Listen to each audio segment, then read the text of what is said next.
বিসমিল্লাহির রহমানির রহিম। প্রিয় সহকর্মীবৃন্দ, আসসালামু আলাইকুম।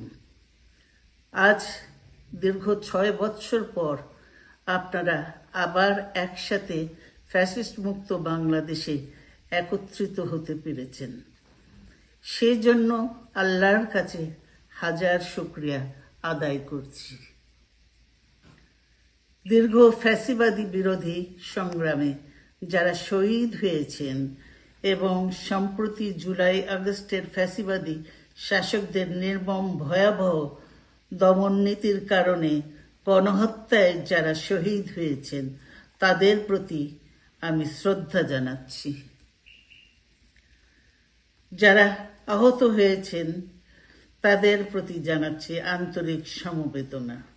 আমি চিকিৎসার কারণে যুক্তরাজ্যে অবস্থান করলেও আমি সব সময় আপনাদের পাশেই আছি। দীর্ঘ 15 বছর গণতন্ত্রের জন্য, আমার মুক্তির জন্য আপনারা যে নিরন্তর সংগ্রাম করেছেন এবং আমাদের অসংখ্য সহকর্মী প্রাণ দিয়েছেন, জুলুম নির্যাতনের শিকার হয়েছেন এবং প্রায় 1.25 লক্ষ মিথ্যা মামলায় জর্জরিত হয়েছে, এখন আদালতের বারান্দায় ন্যায় বিচারের জন্য ঘুরে বেড়াচ্ছেন। আপনাদের এ ত্যাগ শুধু দল নয়, জাতি চিরকাল স্মরণ রাখবে। দেশ আজ এক সংকটময় সময় অতিক্রম করছে। আপনাদের এবং ছাত্রদের সমন্বিত আন্দোলনের ফলে ফ্যাসিস্ট শাসকেরা বিদায় নিয়েছে। একটা অন্তর্বর্তীকালীন সরকার গঠিত হয়েছে।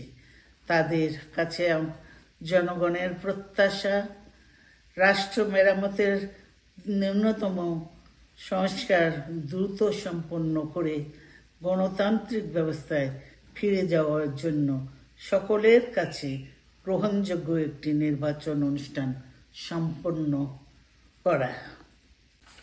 আমার বর্তমানে দলের ভারপ্রাপ্ত চেয়ারম্যান, সিনিয়র নেতৃবৃন্দ এবং আপনাদের সকলকে সাথে সঙ্গে নিয়ে নিরন্তর কাজ করে দলকে সুসংহত করেছেন। আমি আপনাদের ধন্যবাদ জানাচ্ছি। আমি বিশ্বাস করি আপনারা শহীদ প্রেসিডেন্ট জিয়াউর রহমানের আদর্শে আরো উজ্জীবিত হয়ে আগামী নির্বাচনে সাফল্যের জন্য ঐক্যবদ্ধভাবে কাজ করবেন। এমন কোনো কাজ করবেন না যাতে আপনাদের এতদিনকার সংগ্রাম, আত্মত্যাগ বিফলে যায়। আমাদের সব সময় শহীদ প্রেসিডেন্ট জিয়াউর রহমানের সেই উক্তি মনে রাখা দরকার, ব্যক্তির চেয়ে দল বড়, দলের চেয়ে দেশ। বাংলাদেশের সর্বস্তরের মানুষ, বিশেষ করে তরুণ সমাজ আজ এক ইতিবাচক গণতান্ত্রিক পরিবর্তনের জন্য উন্মুখ হয়ে আছে। ক্ষুদ্র ক্ষুদ্র সংকীর্ণতা ভুলে দেশ ও জাতির বৃহত্তর স্বার্থে আমাদের কাজ করতে হবে। এখনো ফ্যাসিস্টদের দোসররা এবং বাংলাদেশের শত্রুরা গণ অভ্যুত্থানের মাধ্যমে প্রাপ্ত অর্জনকে নস্যাৎ করার জন্য গভীর চক্রান্তে লিপ্ত রয়েছে। ইস্পাত কঠিন ঐক্যের মাধ্যমে জনগণকে সঙ্গে নিয়ে এবং চক্রান্তকে ব্যর্থ করে দিতে হবে। গণতান্ত্রিক বাংলাদেশ বিনির্মাণের জন্য আমাদের সকলকে একযোগে কাজ করতে হবে। আসুন আমরা আগামী দিনগুলোতে শহীদ জিয়াউর রহমানের স্বপ্নের আধুনিক, সমৃদ্ধ ও গণতান্ত্রিক বাংলাদেশ বিনির্মাণের জন্য আমাদের সর্বশক্তি নিয়োগ করি এবং এত ত্যাগের বিনিময়ে প্রাপ্ত এই অর্জনকে সুসংগত এবং ঐক্যকে আরও বেগবান করি।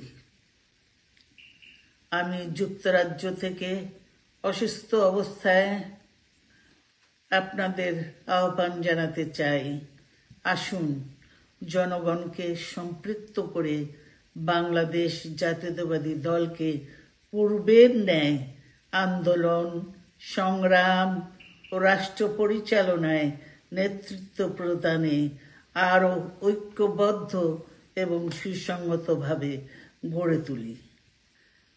আপনাদের মাধ্যমে ছাত্র, যুবক সহ দেশবাসীর কাছে আহ্বান রাখতে চাই, আসুন প্রতিহিংসা, প্রতিশোধ নয়, পারস্পরিক ভালোবাসা ও ভ্রাতৃত্বের মাধ্যমে আমরা সকলে মিলে আমাদের প্রিয় মাতৃভূমিকে, বাংলাদেশকে সত্যিকার অর্থেই একটি বাসযোগ্য, উন্নত ও গণতান্ত্রিক রাষ্ট্রে পরিণত করি। আল্লাহ হাফেজ। বাংলাদেশ জিন্দাবাদ।